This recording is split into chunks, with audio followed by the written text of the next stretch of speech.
I'm working for Swedish Environmental Research Institute. I'm also active in Smart City Sweden. This is an initiative to sum up all the good experiences from Sweden and show to a foreigner coming there. So we want to export, but also have investment. So if we're talking about waste, everywhere I go around the world, people have the same thinking. You just want to hide the waste outside the city center. It was the same in Sweden, and I see it also in Russia. But this gives very bad influence on environment. You have problem with the water, you have problem with the spreading of diseases, you have a lot of methane emission, and also very important, loss of resources. This is the most problematic with the waste.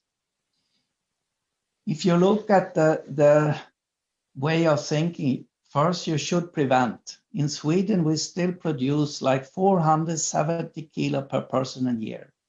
It has been growing all the time when the economy has been growing.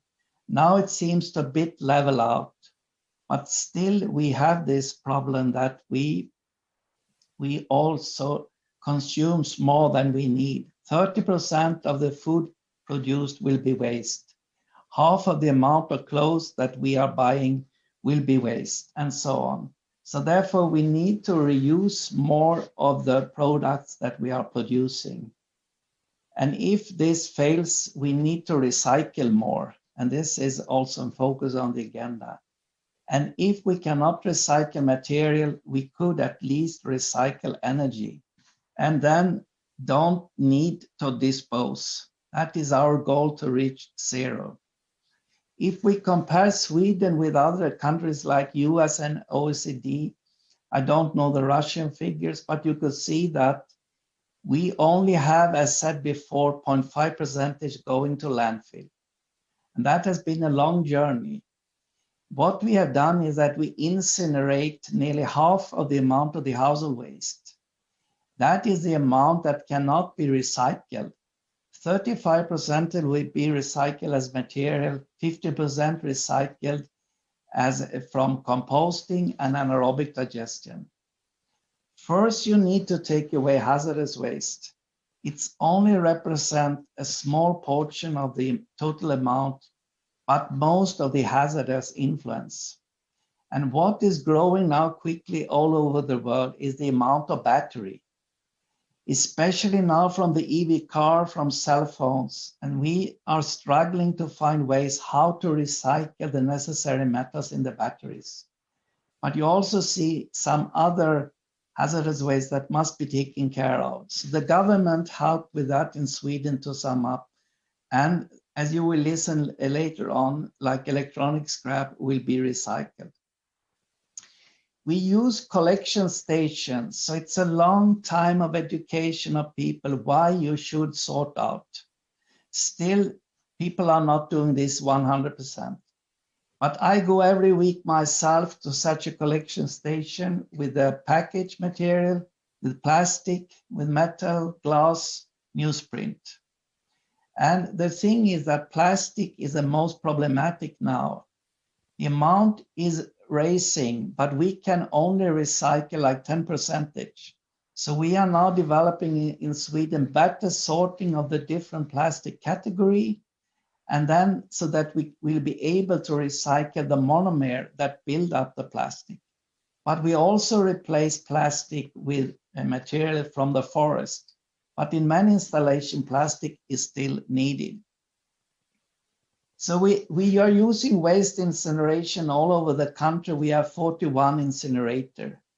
We do that because we have district heating and more also district cooling. So we switch away from oil because we have oil crisis in the 70s. So now we are using the household waste as well, and even more industrial waste, especially forest residue. This helps us to minimize the emission of carbon dioxide with 70% because we switch to this fuel. And it's much lower emission of methane as compared to the landfill. So it has been really a success.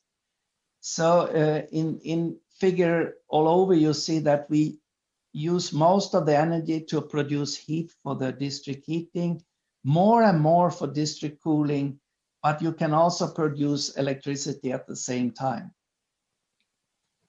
As Åke introduced, how we reach this is a combination of regulation from the government, but also to stimulate the private industry to be able to survive by recycling the material, and the producer responsibility has been quite good in that respect. What we try to do now is to take the organic household waste and produce more biogas. That is the closest goal now. And then we will have less to incinerate, so we will use more forest residue. All over Sweden, we have introduced to produce biogas, especially from the sludge from the wastewater treatment plant, but also more and more organic household waste and also waste from the farmland.